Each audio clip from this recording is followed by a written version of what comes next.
C'est depuis les mardis, nous sommes avec notre séminaire biblique de la Pâque. Et le thème est tiré de Matthieu, chapitre 27, le verset 46. Mon Dieu, pourquoi m'as-tu abandonné? Quelqu'un peut aussi avoir ces cris-là dans son cœur, dans la situation qu'il traverse. Mais le Seigneur est vivant. Alléluia. Nous nous sommes proposés de répondre à 4 questions dans ce séminaire biblique. La première question a été, lorsque Jésus était cloué sur la croix, son Père l'avait-il effectivement abandonné? La deuxième question, si oui, pourquoi? La troisième question, sur la croix, Jésus a porté dans son corps nos péchés et leurs conséquences. Pourquoi? Pour quel but? Pour quelle fin? Pour aboutir à quoi? Et puis la quatrième question, c'est celle que nous avons abordée hier. Que doivent faire les humains que nous sommes pour être délivrés, libérés du péché et de ses conséquences? À la première question, nous avons dit que, en prenant le psaume 22, ainsi que d'autres passages de l'Écriture, eh bien, le Père a effectivement abandonné son Fils Jésus-Christ alors qu'il était sur la croix. Rapidement, j'aimerais vous inviter à lire 4 versets dans le psaume 22. Les versets 2, 12, 16 et 22. Le verset 2 dit, mon Dieu, pourquoi m'as-tu abandonné? Et t'éloignes-tu sans me secourir, sans écouter mes plaintes? Verset 12, ne t'éloigne pas de moi quand la détresse est proche, quand personne ne vient à mon secours. Verset 16, ma force se dessèche comme l'argile, et ma langue s'attache à mon palais. Tu me réduis à la poussière de la mort. Verset 22. Sauve-moi de la gueule du lion. Délivre-moi des cornes du buffle.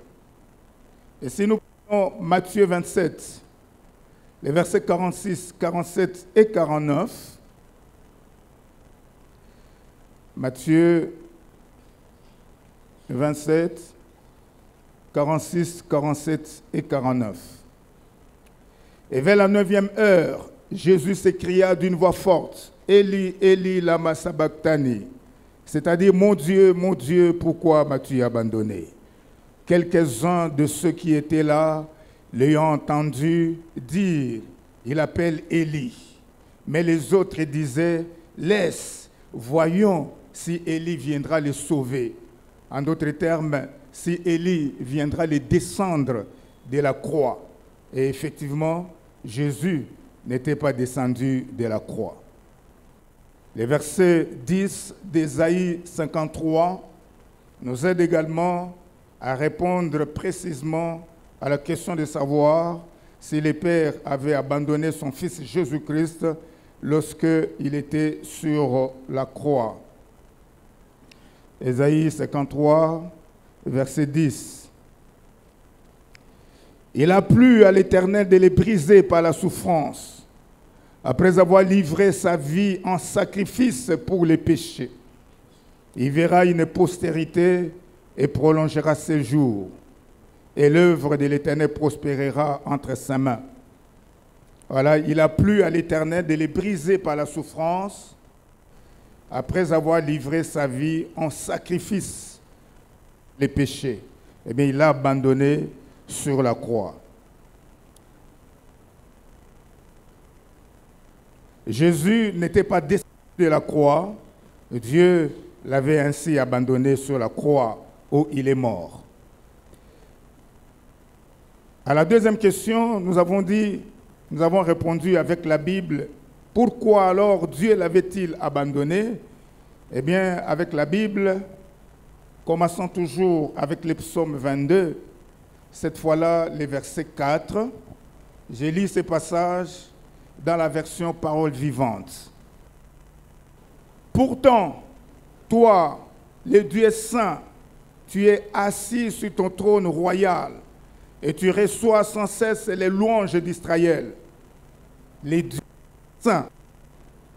Eh bien, parce que Jésus a porté dans son corps les péchés, toutes nos iniquités, comme 1 Pierre 2, 24 les précise, eh bien, Dieu ne pouvait pas, Dieu qui nous demande de ne pas toucher à ce qui est impur, lorsque Jésus était couvert de toutes nos impuretés, il ne pouvait donc pas, il ne pouvait qu'être abandonné du Père. J'aimerais que vous ajoutiez 2 Corinthiens chapitre 6, versets 17 et 18, pour répondre avec la Bible, à l'aide de la Bible, à la question de savoir pourquoi Dieu avait-il abandonné Jésus sur la croix.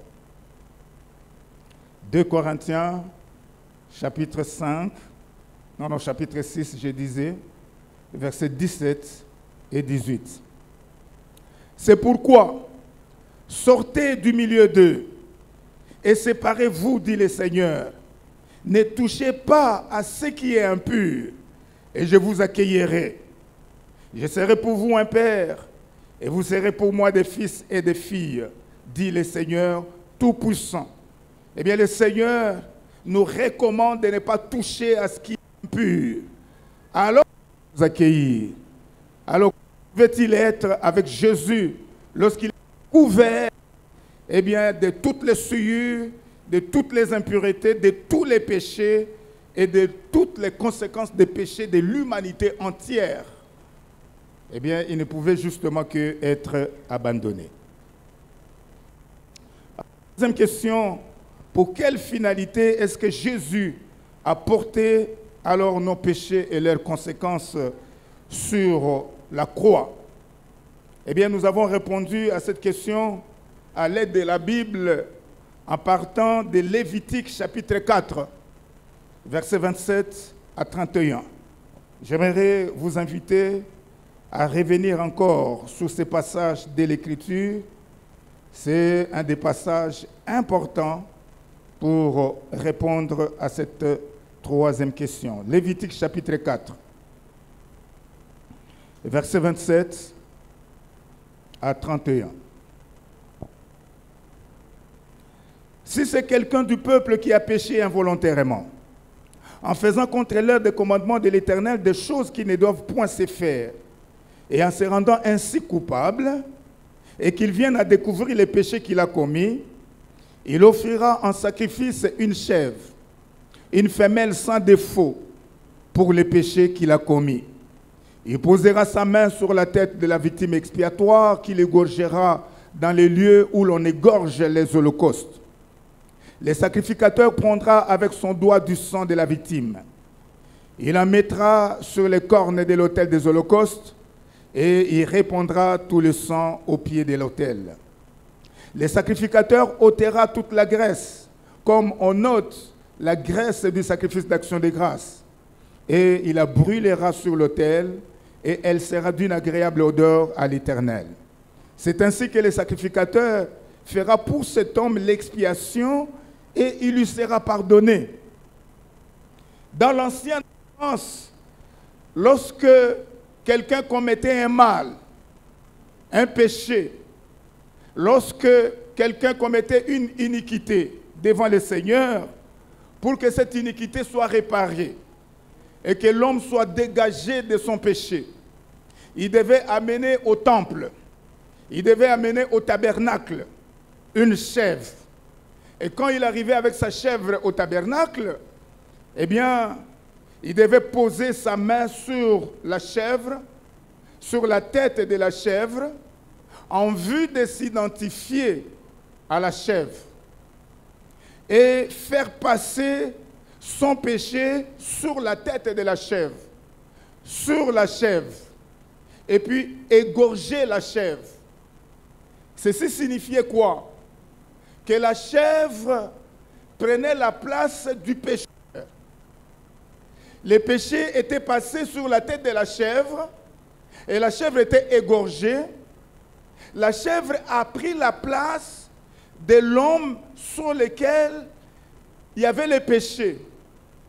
Et la chèvre qui a été égorgée, qui a été immolée, eh bien, a pris la place de l'homme qui devait être tué à cause de son péché. Parce que le salaire du péché, eh bien, c'est la mort. Eh bien, la chèvre a pris la place de l'homme. Ça, c'est dans l'Ancienne Alliance.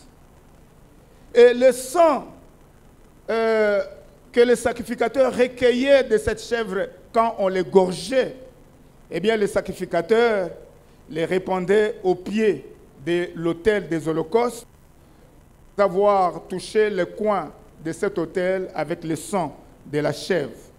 Ainsi, le sang de la chèvre couvrait les péchés que l'homme a commis. Et alors, la colère de Dieu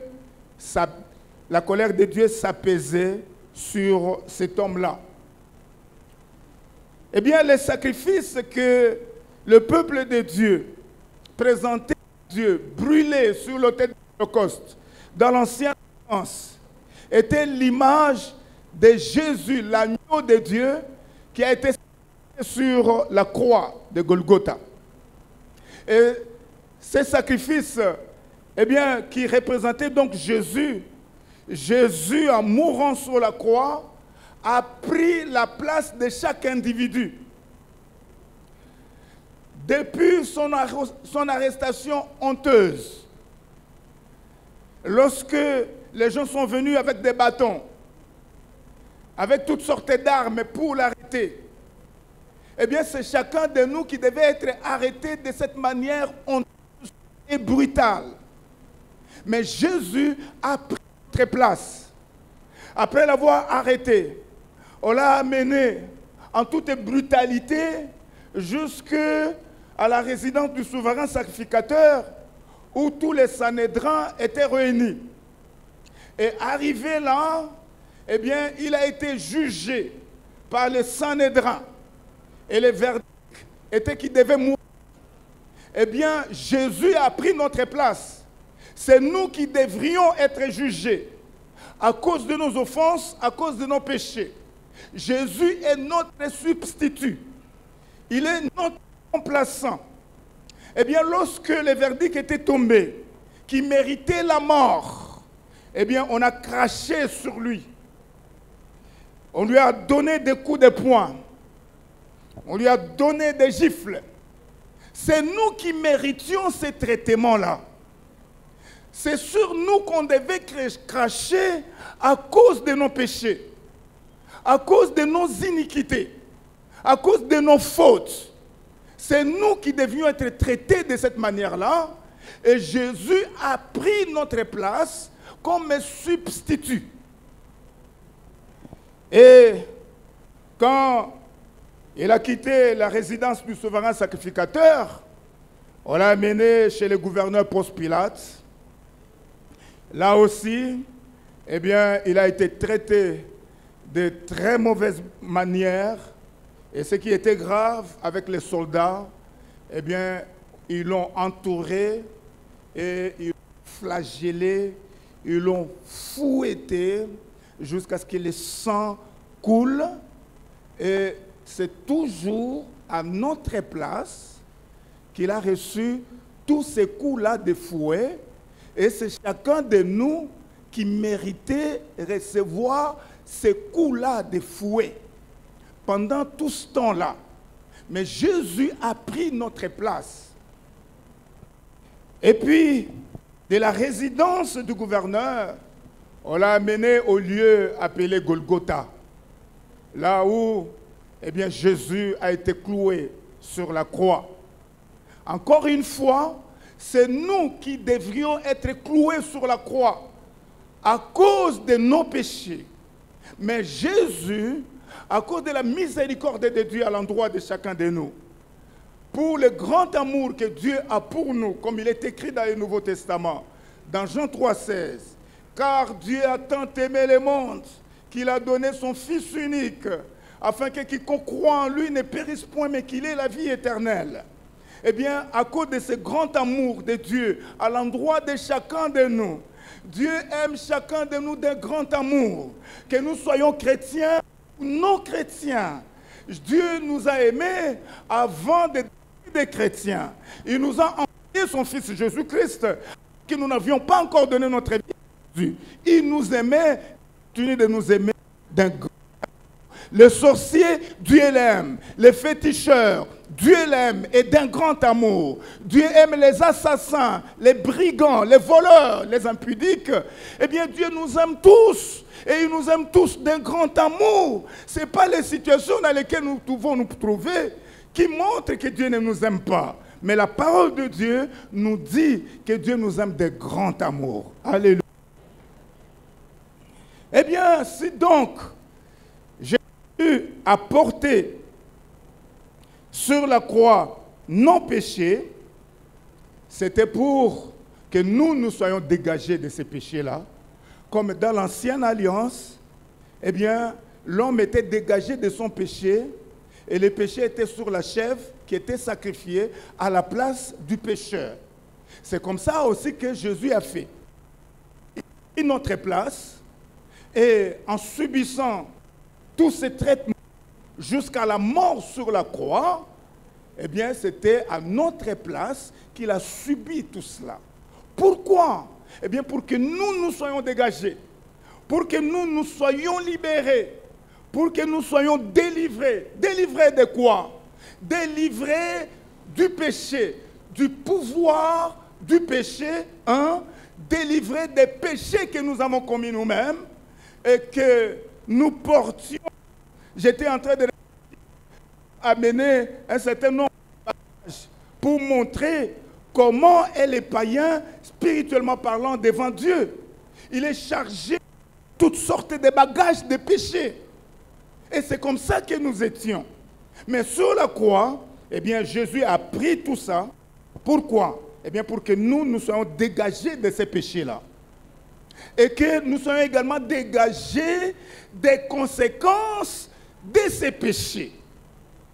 C'est ainsi que, lorsque nous écoutons l'Évangile et nous nous repentons et croyons en Jésus, eh bien Dieu, à ces moments-là, nous délivre du pouvoir du péché. Ça, c'est une première chose qu'il faut bien noter.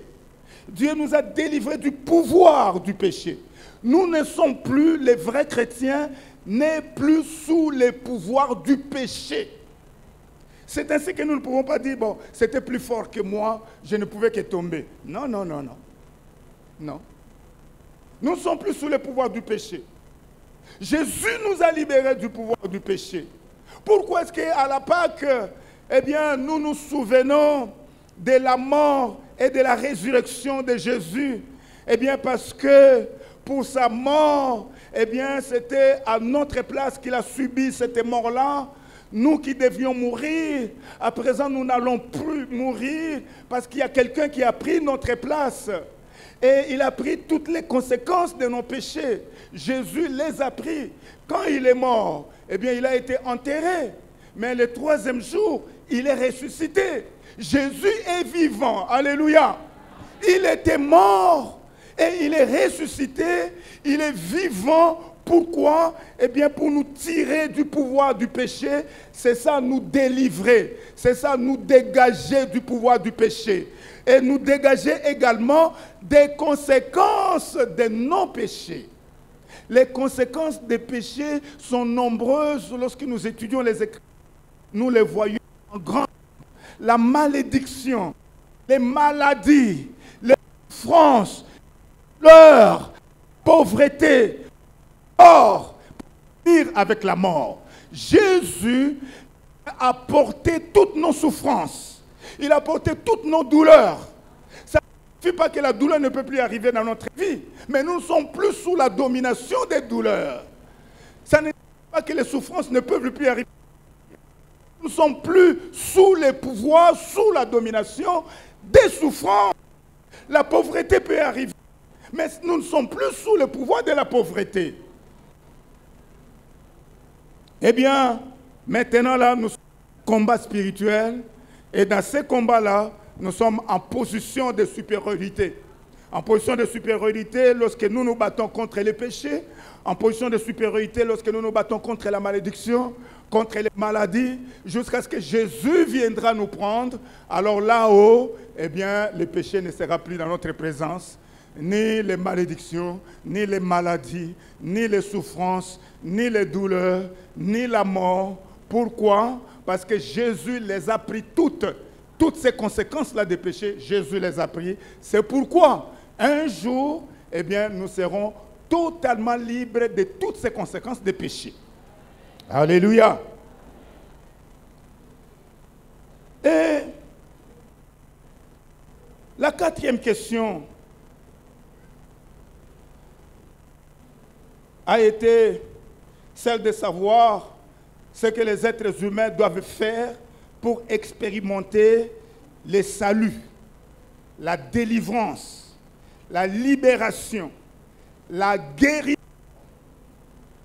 Que doit faire l'être humain pour qu'il expérimente le salut, la délivrance, la libération, pour qu'il expérimente la guérison? Eh bien, la parole de Dieu nous aide de répondre à cette question-là. Et hier, nous avons abordé cette question. J'aimerais encore donner assez de précisions à chacun de nous, parce que aujourd'hui, eh bien hier, nous avons dit qu'aujourd'hui, nous allions prier pour des cas qui sont impossibles aux yeux des hommes, mais aux yeux de Dieu, c'est possible. Pour ce qui est impossible devant l'homme, devant Dieu, eh bien c'est possible. C'est pourquoi j'aimerais insister sur ce que l'être humain doit faire pour expérimenter la délivrance de Dieu. La délivrance par rapport au péché, la délivrance par rapport aux malédictions, la délivrance par rapport aux maladies, quel que soit le nom de la maladie. La délivrance, eh bien, par rapport aux douleurs, aux souffrances, par rapport à la mort. La Bible nous dit que ce que l'être humain doit faire. Suivez-moi avec attention ce soir, puisque ceci nous aidera grandement pour la prière que nous allons faire ce soir.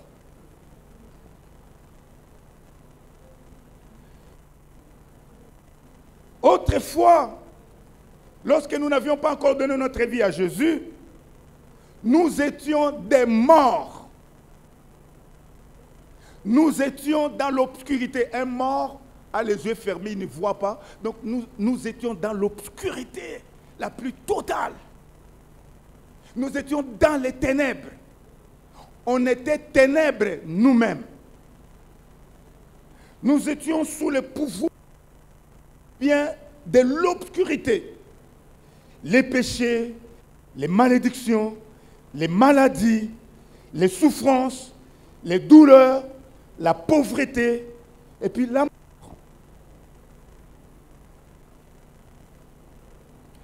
Mais, avec les sacrifices de Jésus sur la croix, avec les sacrifices de Jésus en venant dans ce monde ici, il y a possibilité que l'homme soit vrai. Lui qui était mort, eh bien qu'il soit rendu à la vie, qu'il est ressuscité. Il y a possibilité que celui qui était sous le pouvoir, sous la domination des malédictions, soit délivré de ce pouvoir de malédiction, quel que soit le nom de la malédiction.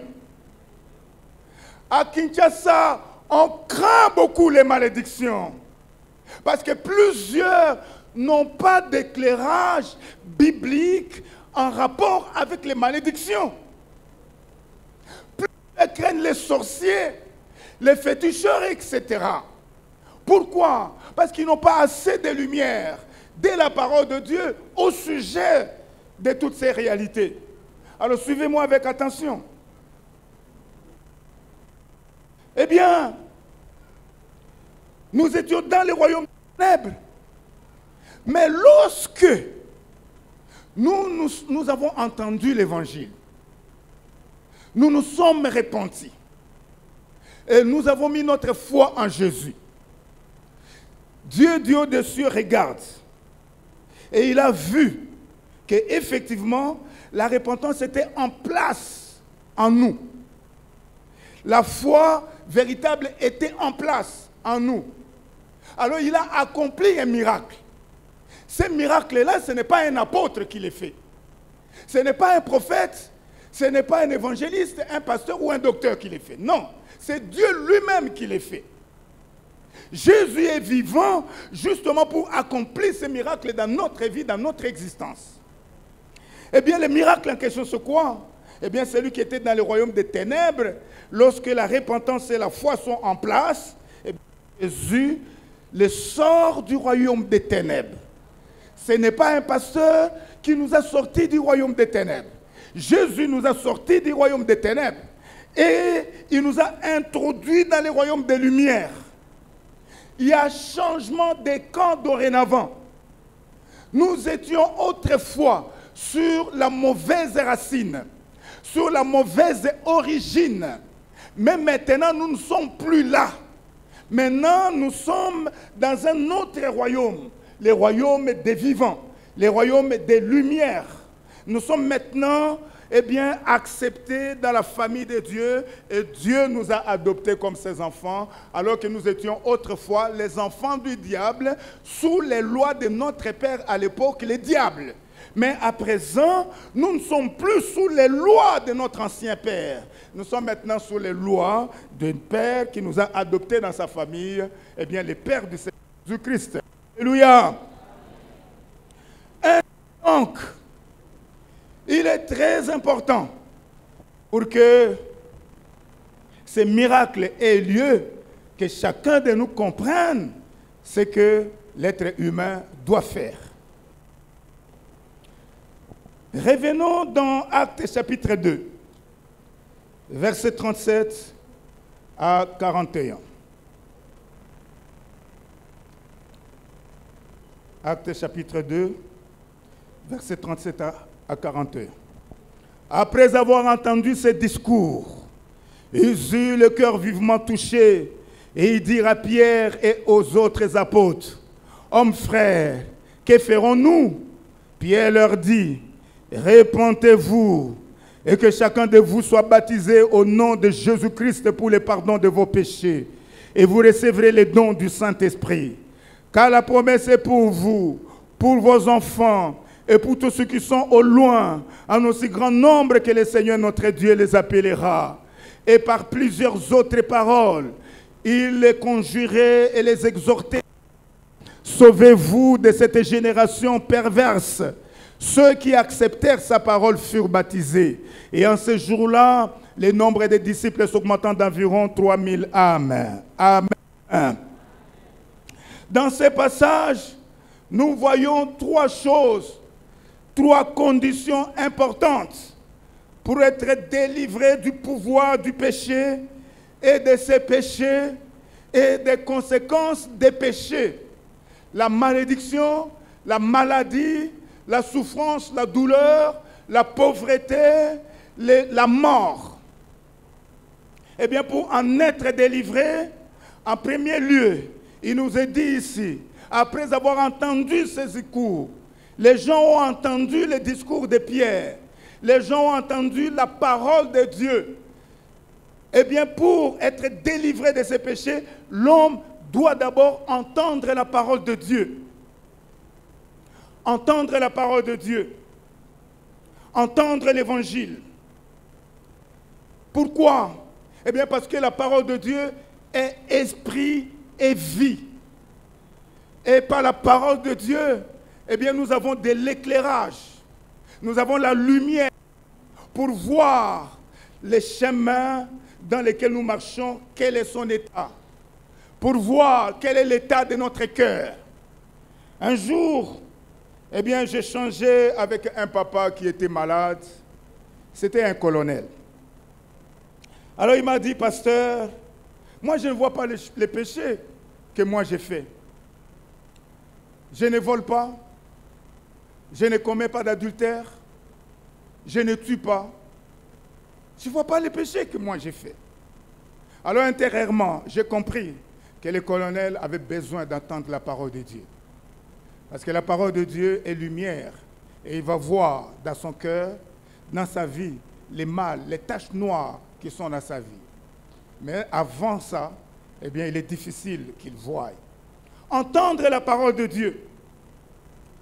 Bien que les gens étaient touchés par la parole de Dieu, par le discours de Pierre, Pierre n'a pas cessé, par plusieurs autres paroles, à exhorter les gens qui le suivaient, qui l'écoutaient. Il insistait sur la parole. Nous voulons insister sur la parole. Parce que la parole a un grand rôle qu'il joue en nous pour que nous soyons délivrés. Délivrés du péché, délivrés des conséquences du péché. Écoutez la parole de Dieu. Dans Jean chapitre 6, verset 63, la Bible dit, les paroles que vous écoutez, eh bien, sont esprit et vie. Dans Marc 16, 15 à 16, le grand ordre de mission, eh bien, Jésus dit à ses disciples, allez partout dans le monde. Faire quoi? Partager la parole de Dieu avec chaque individu.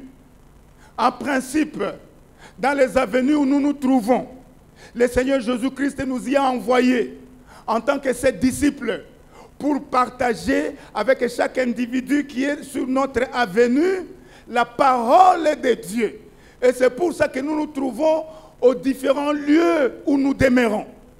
C'est pour un but que le Seigneur nous y a envoyés en tant que ses disciples. Il a dit, allez dans le monde entier, prêchez la bonne nouvelle à toute la création, à tous les individus. C'est lui qui croira et qui sera baptisé, sera sauvé. Amen. Entendre la parole de Dieu. La deuxième condition, c'est quand on a entendu la parole de Dieu et qu'on a eu la lumière par rapport à sa vie, à son cœur, dans lequel l'on marche, la lumière par rapport à son état, eh bien, lorsque notre intellect est touché par la puissance du Saint-Esprit, parce que dans Jean chapitre 16, verset 8, il est écrit que quand le Saint-Esprit viendra, il convaincra le monde en ce qui concerne le péché. Alors, pour se repentir, eh bien, il y a 3 niveaux importants de notre être qui doivent être touchés par la puissance du Saint-Esprit. 1, notre intellect. Pour avoir la conviction de ces péchés, notre intellect doit être touché. Pour avoir la conviction de son état de pécheur, eh bien, il faut que notre intellect soit touché. Touché par la puissance du Saint-Esprit. Si notre intellect n'est pas touché, eh bien, nous ne serons pas convaincus que nous sommes des pécheurs, de notre état de pécheur, et nous ne serons pas convaincus de nos péchés. Ça signifie que notre intelligence souillée n'est pas touchée par la puissance du Saint-Esprit. Deuxièmement, nos émotions doivent être touchées par la puissance du Saint-Esprit.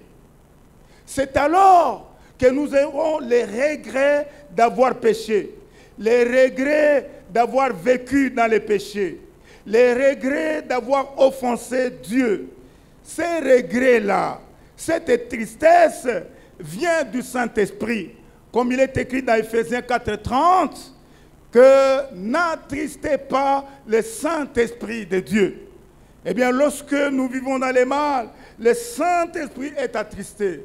Et quand nos émotions sont touchées par la puissance du Saint-Esprit, eh bien, à ce moment-là, eh bien, nous nous commençons à regretter nos péchés, eh bien, à ce moment-là, le Saint-Esprit remplit notre cœur de sa tristesse. Et c'est comme ça que nous sommes tristes d'avoir offensé Dieu. Troisièmement, notre volonté doit aussi être touchée par la puissance du Saint-Esprit. C'est alors qu'on va prendre la décision de tourner le dos au péché pour suivre Jésus-Christ. Tourner le dos au péché pour se donner, pour croire en Jésus, pour placer sa foi, sa confiance en Jésus. Lisons Actes chapitre 26, versets 19 à 20.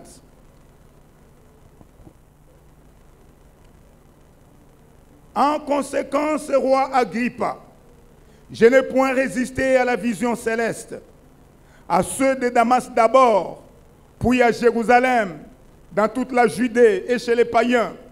J'ai prêché la repentance et la conversion à Dieu avec la pratique d'œuvres dignes de la repentance. Amen. La repentance et la conversion.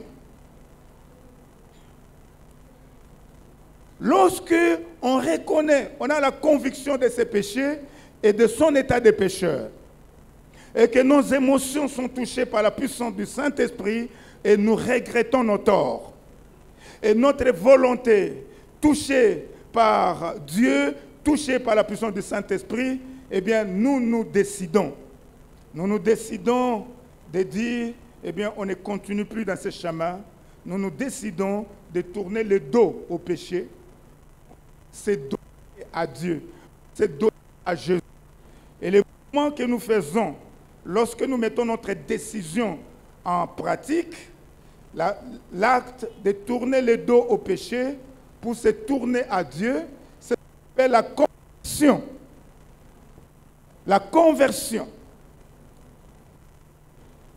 Voilà ce que l'humain doit faire pour parvenir à la délivrance. L'homme doit se repentir. Croire en Jésus aussi. Je voulais placer.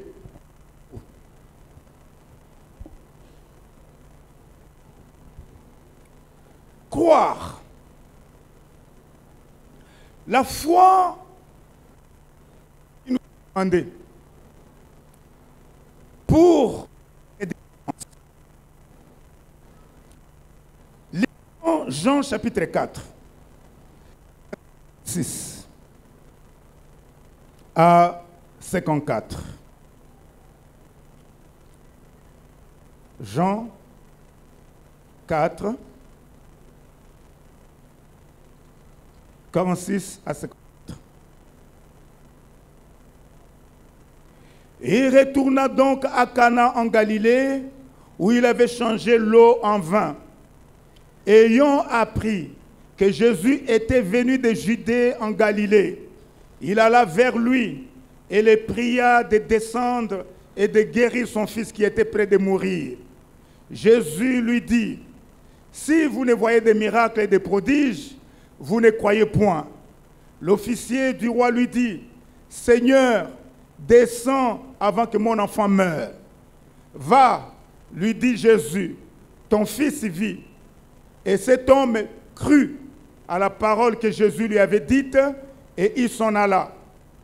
Comme déjà il descendait, ses serviteurs venant à sa rencontre lui apportèrent cette nouvelle. Ton enfant vit.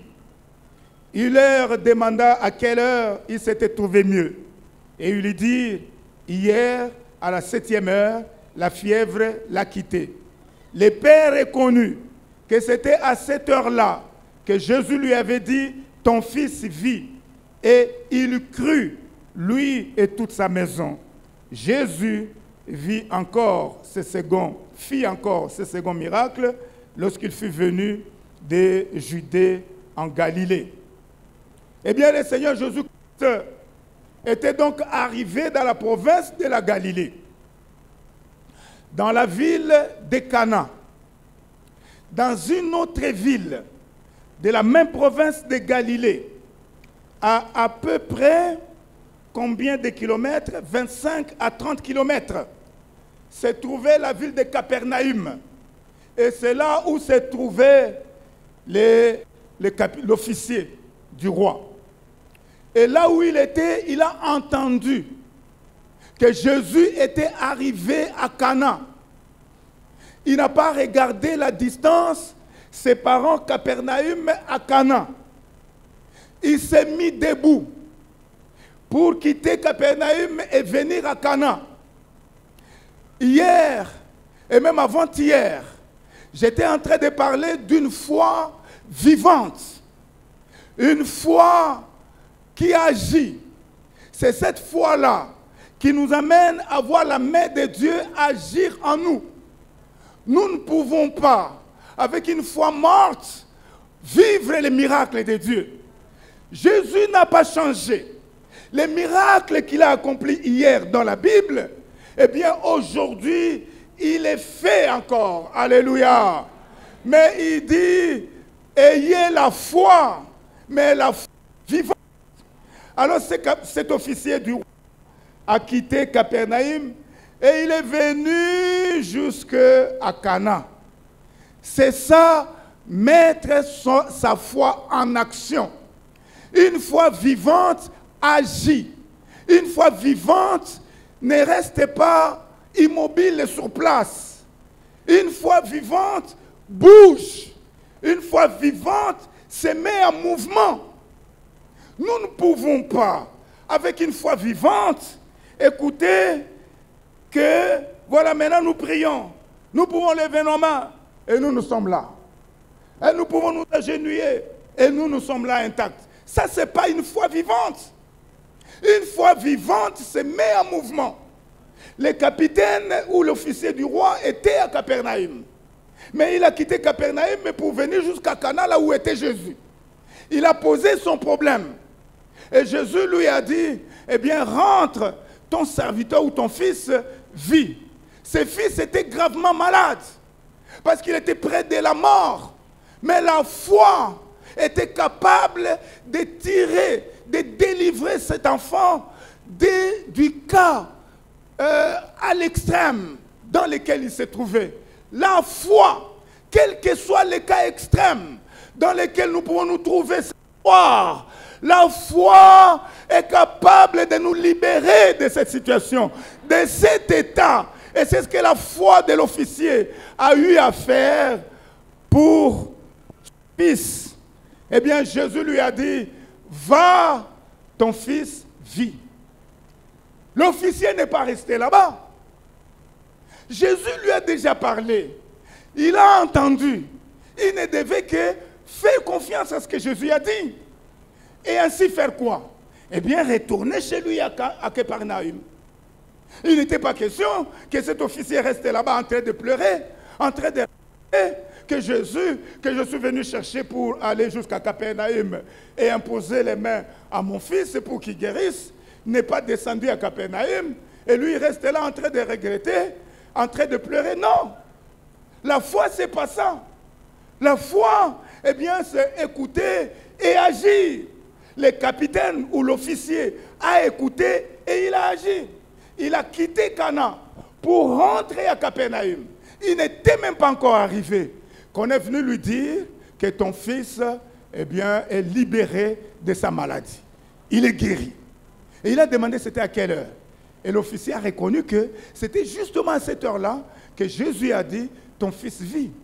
Nous n'avons pas besoin que Jésus soit absolument présent au milieu de nous physiquement pour qu'un miracle ou un autre s'opère. Il n'a pas besoin de ça. Jésus est au milieu de nous, même si nous ne le voyons pas. Mais c'est la même chose que s'il était physiquement présent au milieu de nous. Il a dit là où 2 ou 3 s'assemblent à son nom, il est là au milieu d'eux. Croyons-nous, oui ou non? Mais alors Jésus est présent au milieu de nous. Et ce qu'il a fait lorsqu'il était présent physiquement en un lieu, mais il est capable de les faire et de les reproduire ce soir, parce qu'il est aussi au milieu de nous présents. Alléluia. Mais il nous appartient de croire. Il nous appartient d'avoir la foi. Nous ne pouvons pas dire, mais je ne vois pas Jésus, où est-il? Parce qu'on n'a pas vu, alors on ne croit pas qu'il est là. Non, mais ce n'est pas ça la foi. La foi, c'est écouter. Écouter la parole de Dieu.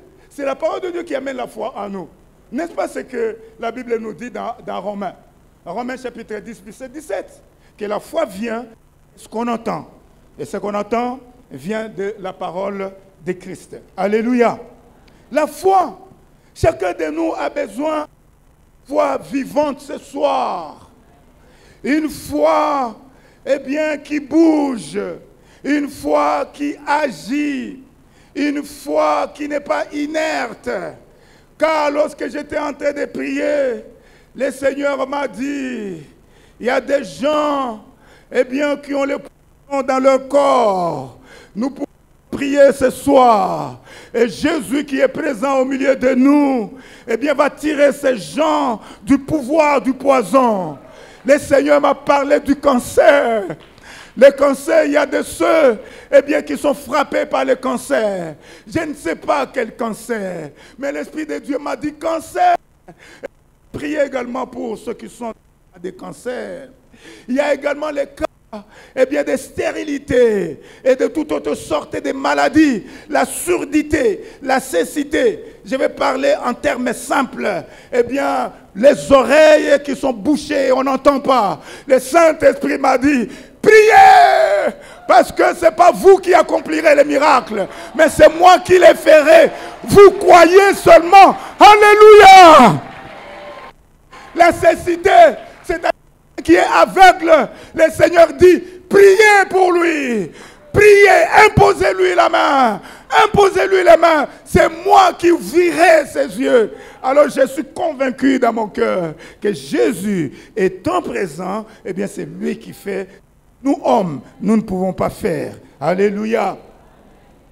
Il y a une infirmité, eh bien que le Seigneur voudrait également nous libérer des infirmités de toute nature. Eh bien, nous allons prier. Nous allons prendre un temps dans la prière.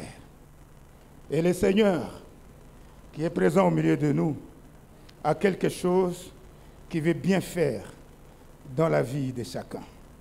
J'aimerais inviter l'union musicale pour me permettre de souffler un peu et de venir nous amener encore davantage dans la présence du Seigneur vers les chants.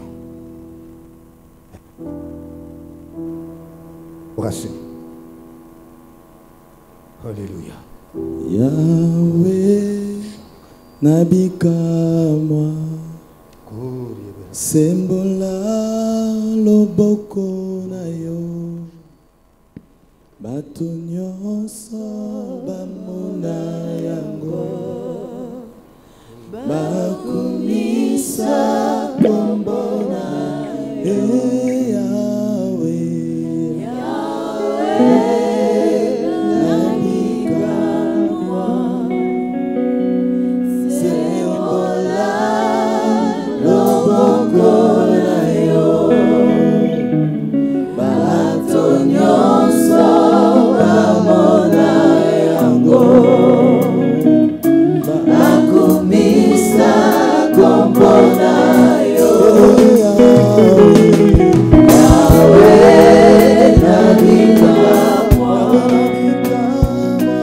Sembola loboko na yo, lelo yo bato nyonso bamona yango, bakumisa kombo na belela, belela, belela, Yahweh Nabikamwa, belela papa nangu yae, Yahweh Nabikamwa, oh belela, belela Yahweh, Yahweh Nabikamwa, belela, belela, belela, Yahweh Nabikamwa, Elia belela ki Yahweh, Yahweh Nabikamwa, Yahweh akitisaki moto, Yahweh Nabikamwa, Moïse belelaki Yahweh, Yahweh Nabikamwa, Yahweh akabolaki mae, Yahweh Nabikamwa, biso pe tobeleli yo lelo oh Yahweh anola pe biso Yahweh na bikambo oh belela belela belela Yahweh na bikambo oh belela papa nangu Yahweh na bikambo. Bien-aimé, Dieu parle. Dieu parle. Nous ne servons pas une idole qui ne parlait pas. Alors que j'étais en train de me préparer pour cette soirée, l'Esprit de Dieu m'a parlé clairement. Lorsqu'il sera question de prier pour toutes sortes de douleurs, toutes sortes de souffrances au milieu de nous, toutes sortes d'anomalies, prenons 15 minutes dans la prière, à genoux. Ne crains rien, ne crains pas. Bien-aimé. Nous allons prier pendant 15 minutes. Selon que l'Esprit de Dieu m'en a donné la précision. Nous allons prier pour toutes les anomalies qui sont au milieu de nous. Nous allons prier pour toutes sortes de difficultés, d'infirmités, toutes sortes de problèmes auxquels nous faisons face. Rappelons-nous que ce qui est impossible aux yeux des hommes est possible aux yeux de Dieu. Quelle que soit la situation, ne crains pas, mais mets seulement ta foi en action. Et nous verrons ce que Jésus est capable de faire au milieu de ceux qui croient en lui. Nous ne sommes pas des incrédules, eh bien, qui ne nous confions pas en Jésus. Mais nous mettons notre foi dans la parole de Dieu. Nous savons que Dieu parle. Il nous parle par les Écritures. Et il nous parle par toute autre voix qu'il peut adopter pour nous parler. Et ce soir, eh bien, rappelons-nous que c'est sous les pieds de Jésus que nous sommes à genoux avec les anomalies qui nous tourmentent, avec les douleurs qui pèsent sur nos vies, sur nos familles. Prions encore. Prions encore. Allons de l'avant dans la prière. Rappelle-toi que ce qui est impossible aux hommes est possible à Dieu. Pour Dieu, il n'est pas impossible d'ouvrir les yeux à un aveugle. Pour Dieu, il n'est pas impossible d'ouvrir les oreilles à un sourd. Pour Dieu, il n'est pas impossible que les cancers disparaissent. Pour Dieu, il n'est pas impossible que les poisons soient anéantis dans le corps et disparaissent. Pour Dieu, il n'est pas impossible que les couples qui ont besoin des enfants, eh bien, puissent concevoir et avoir des enfants. Ce n'est pas impossible.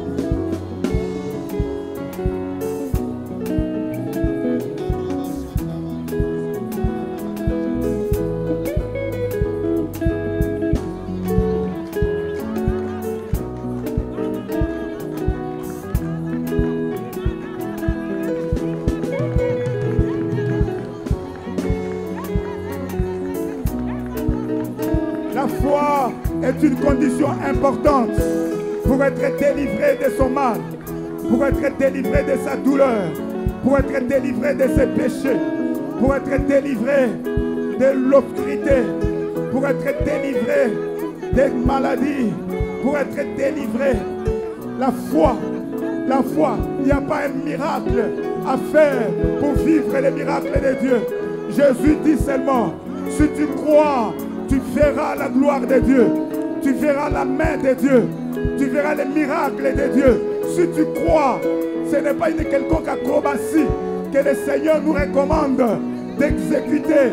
Il dit crois seulement. Crois seulement.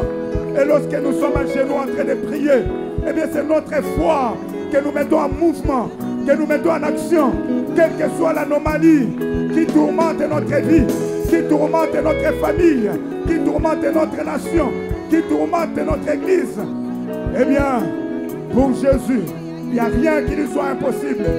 Prions avec ferveur, prions avec ferveur, prions avec ferveur, car la prière fervente du juste a une grande force, a une grande efficacité.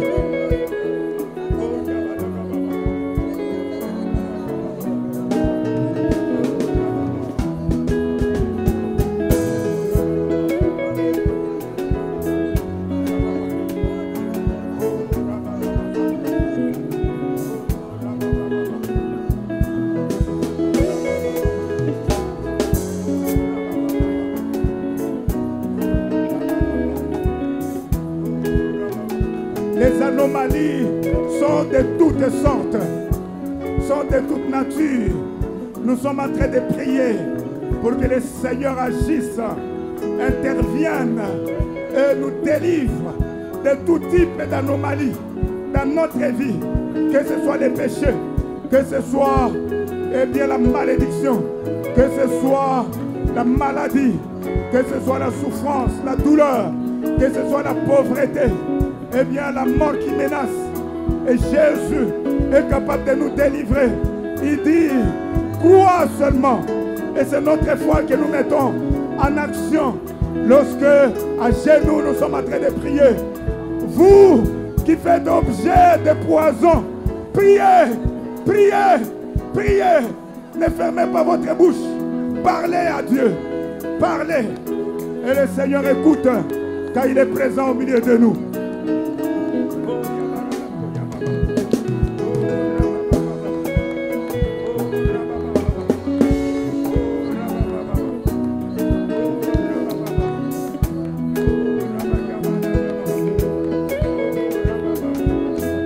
L'anomalie peut être en rapport avec la santé, ça peut être en rapport avec la famille. Un enfant qui n'écoutait pas, un enfant qui choisit de désobéir et de mener une mauvaise vie, est une pierre d'achoppement pour les parents. Les parents sont dans la souffrance. Alors parents, priez, priez, et le Seigneur est au milieu de nous. C'est lui-même qui a dit, si 2 ou 3 s'assemblent en son nom, il est présent au milieu d'eux. En nous agenouillant, nous faisons le geste de nous humilier sous sa main puissante. Car il a dit, humiliez-vous sous la main puissante du Seigneur. Et il vous élèvera au temps convenable. Je ne sais pas l'anomalie qui te fait souffrir, mais Jésus est là. Il est au milieu de nous. Il est au milieu de nous. Il est au milieu de nous. Qu'on soit blanc ou noir, riche ou pauvre, Jésus est au milieu de nous. Car nous sommes réunis en son nom. Qu'on soit instruit ou pas, Jésus est au milieu de nous. Il a besoin de notre foi. Il a besoin de mettre notre foi en action. Notre foi en mouvement.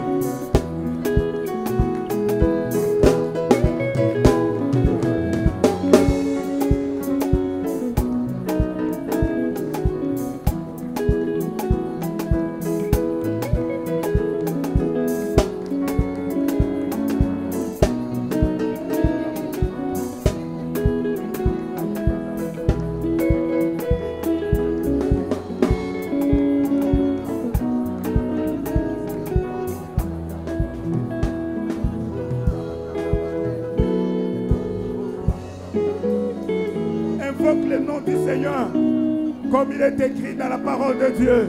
Quiconque invoquera le nom du Seigneur sera sauvé. C'est-à-dire, quand on est dans la détresse, il est important d'invoquer le nom de Jésus. C'est Jésus lui-même qui nous recommande de le faire. Il dit, invoque-moi dans la détresse, je te délivrerai et tu me glorifieras. Alors que dans la détresse, pourquoi ne pas invoquer le nom du Seigneur? C'est ce que nous sommes en train de faire. Nous évoquons le nom du Seigneur. Nous évoquons le nom du Seigneur. Nous évoquons le nom du Seigneur. Dans notre détresse, quelle que soit la nature de la détresse dans laquelle tu te trouves, ouvre seulement la bouche. C'est ainsi que tu montres que tu mets ta foi en action, en mouvement.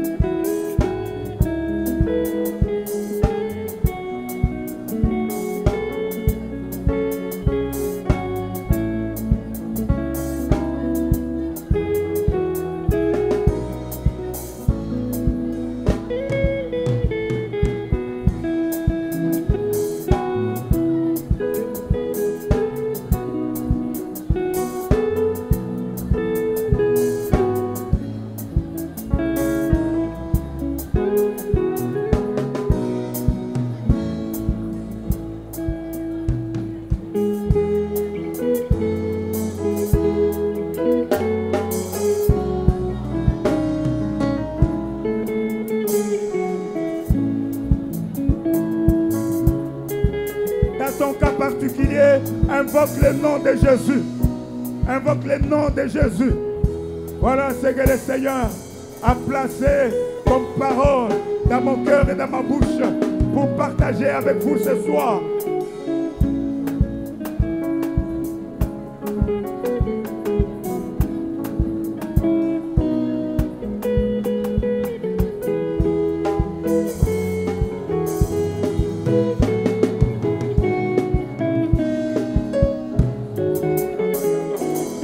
Cette détresse, Jésus l'a portée dans son corps. Cette anomalie, Jésus l'a portée dans son corps. Afin que, si nous écoutons la parole de Dieu et nous nous répandons et nous mettons notre foi en lui, et bien qu'il nous délivre de cette anomalie.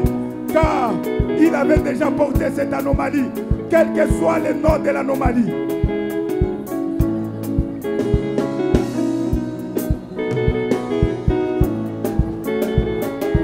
Toi qui as été diagnostiqué comme ayant le cancer, invoque le nom de Jésus. Ne crains rien, ne crains pas. Invoque le nom de Jésus. Invoque le nom de Jésus. Lui qui a dit invoque-moi dans la détresse, je te délivrerai. Lorsqu'il verra qu'il y a la foi dans ton cœur, il va te délivrer ce soir. Pas demain, aujourd'hui. Il va te délivrer. La délivrance commence.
L'officier du roi a entendu la parole et il a cru et il a vu les miracles.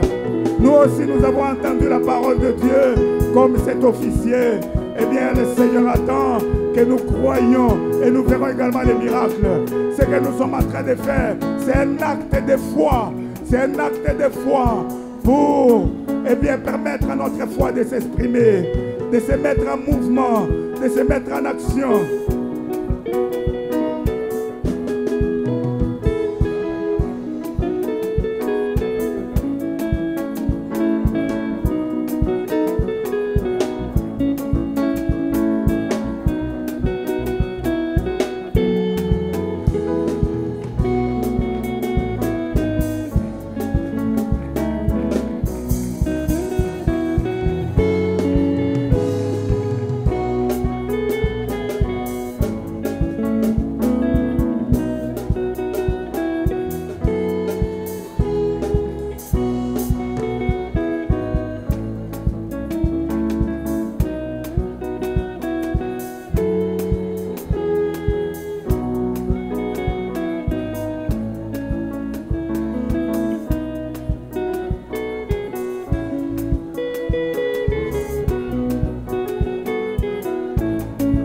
Seigneur, c'est toi qui nous délivres.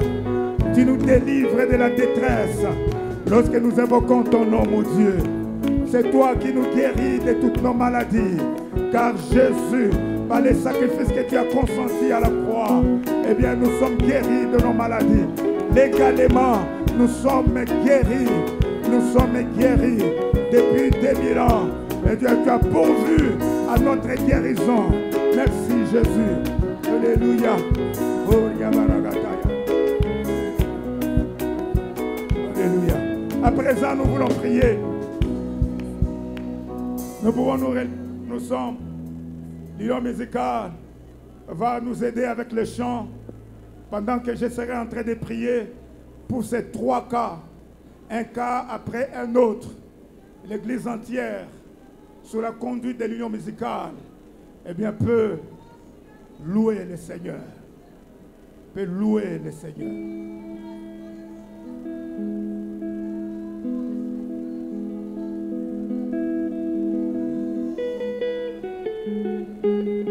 Vous avez été diagnostiqué comme ayant le poison dans votre corps. Venez ici devant. Nous allons vous imposer la main ce soir. Et la parole de Dieu dit, voici les miracles qui accompagneront ceux qui auront cru. Ce n'est pas les miracles qui vont accompagner les pasteurs. Ce n'est pas les miracles qui vont accompagner les évangélistes et les apôtres. Ce n'est pas les miracles qui vont accompagner les docteurs. Mais les miracles qui vont accompagner ceux qui auront cru. Nous avons cru en Jésus. Et nous laissons notre foi s'exprimer. Le diable n'aime pas la lumière. Il aime que les choses soient cachées pour continuer de dominer. Si vous avez été diagnostiqué positif au poison, venez. Venez ici devant, on va prier avec imposition des mains.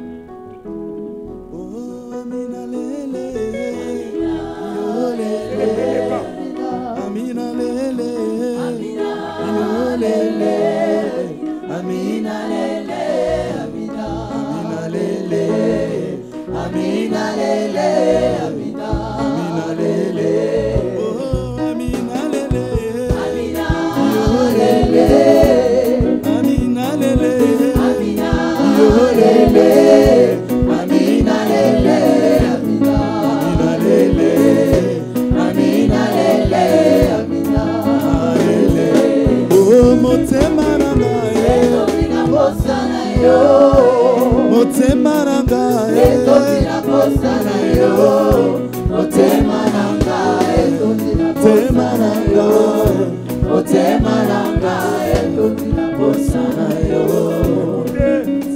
ce qui est écrit dans Marc 16, versets 17 et 18. Voici les miracles qui accompagneront ceux qui auront cru. En mon nom, ils chasseront les démons. Ils parleront de nouvelles langues. Ils saisiront des serpents. S'ils boivent quelques breuvages mortels, il ne leur fera point de mal. Ils imposeront les mains aux malades. Et les malades seront pris. Alléluia. Ils prendront de breuvages mortels. Il ne leur arrivera aucun mal. Alléluia. Vous pouvez vous agenouiller. Agenouillez-vous, frère. L'union musicale entend les chants et l'église entière chante avec l'union musicale. Amina lele, amina lele, amina lele, amina lele, amina lele, amina lele, oh amina lele, amina lele, yo lele.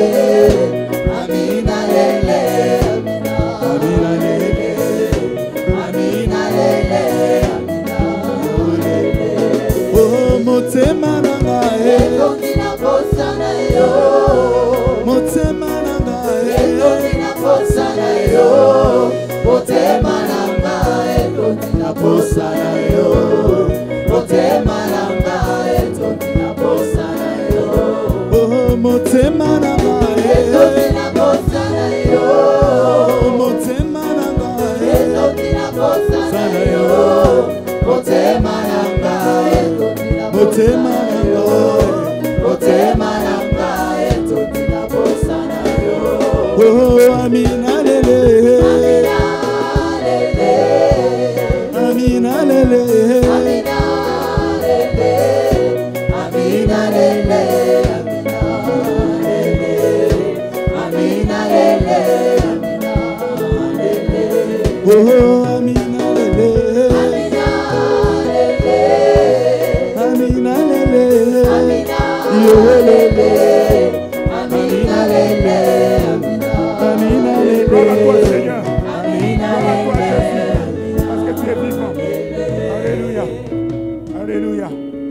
Alléluia. Nous invitons nos bien-aimés à pouvoir regagner leur place dans cette attitude-là de foi, car Jésus ne ment point. Dieu ne ment point. Il lui est impossible de mentir. Vous qui avez diagnostiqué comme ayant le cancer, quelle que soit la forme de votre cancer, venez ici devant. Nous allons prier pour vous avec imposition de main. La lumière est en train de prier pour, eh bien, reculer Èbre.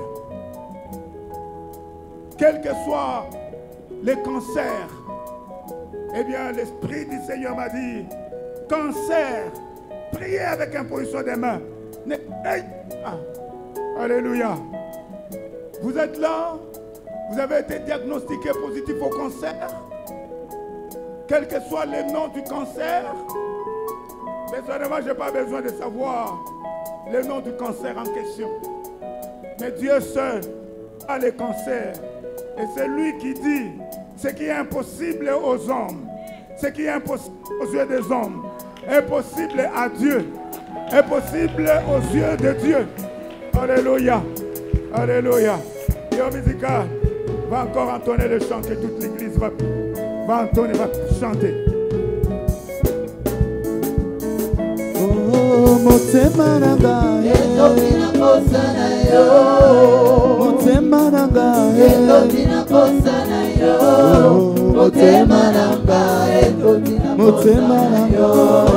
Motema nanga, etopina posana yo. oh, motema nanga, Etopina posana yo. motema nanga, Etopina posana yo. Motema nanga, etopina posana yo. Motema nanga, etopina posana yo. oh, amina lele, Amina lele, amina lele, Amina lele, Amina, amina lele, Amina lele, Amina lele. iya, Seigneur. iya, Merci mon Dieu. iya, Alléluia. iya. Alléluia. Oria baraka tushia baraka.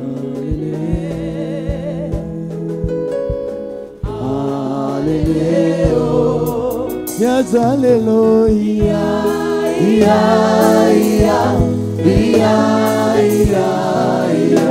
Lelo pasola lola tolingi tomona. Biso tolingi tomona. Ay,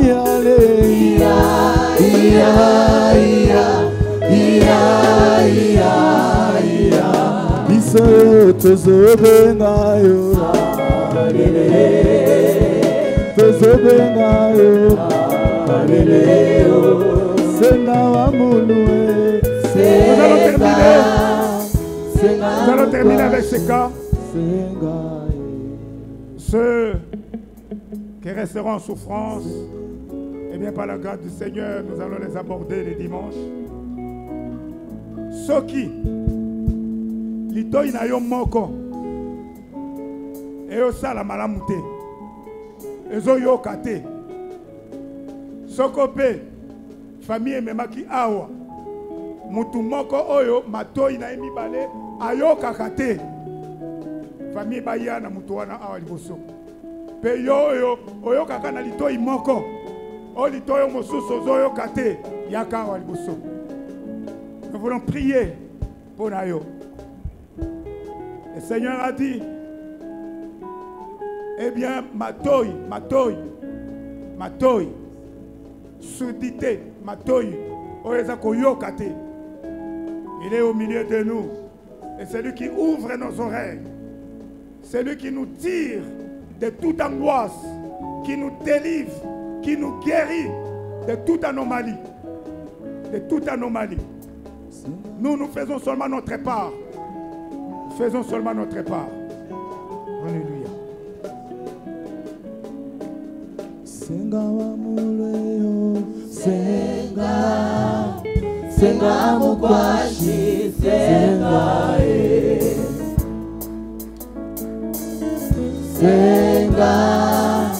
senga mukwashi senga Ikyobekaba obekaba yakulonga. Est-ce que les membres de la famille de la maman, les membres de la famille de la maman sont ici? Il y a quelqu'un de la famille de la maman qui est ici?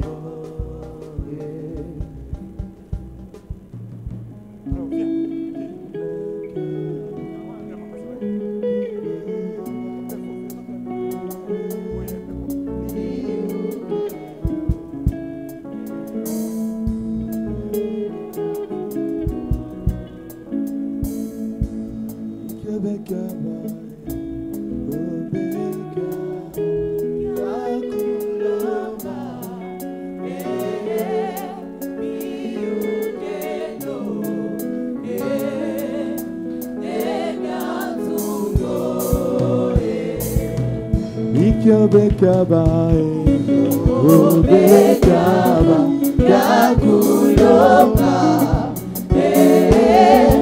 biukeno nebyatungo Ikyobekaba Yobekaba Yakulonga biukeno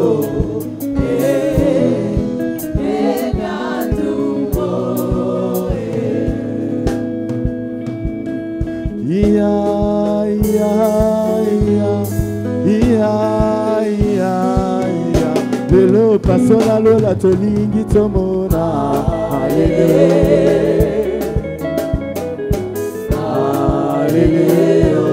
Iya jalelo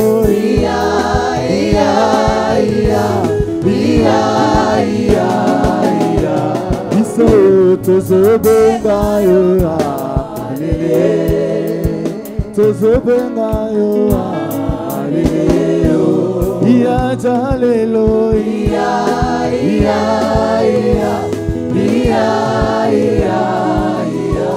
Iso tozobengayo tozobengayo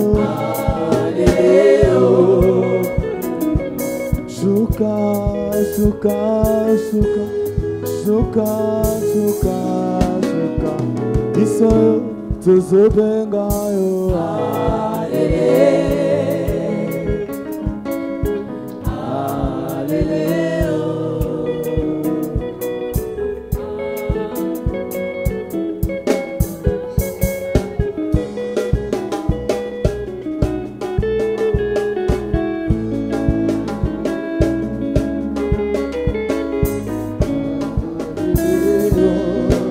Senga wa mulea Senga wa mulea Senga wa mulea Senga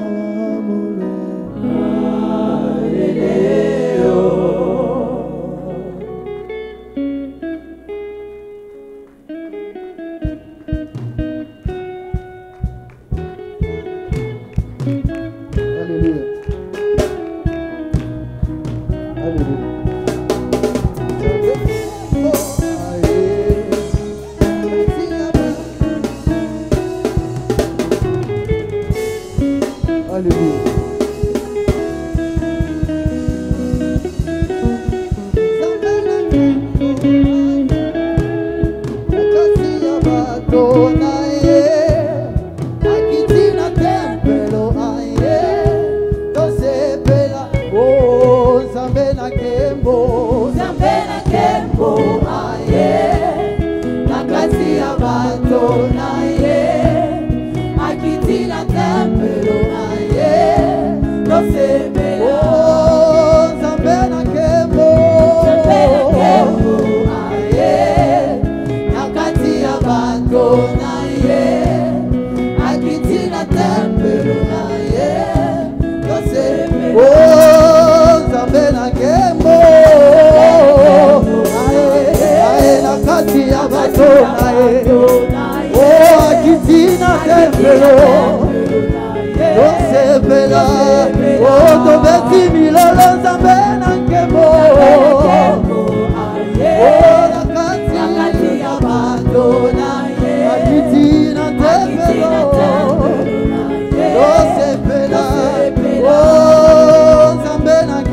au milieu de nous.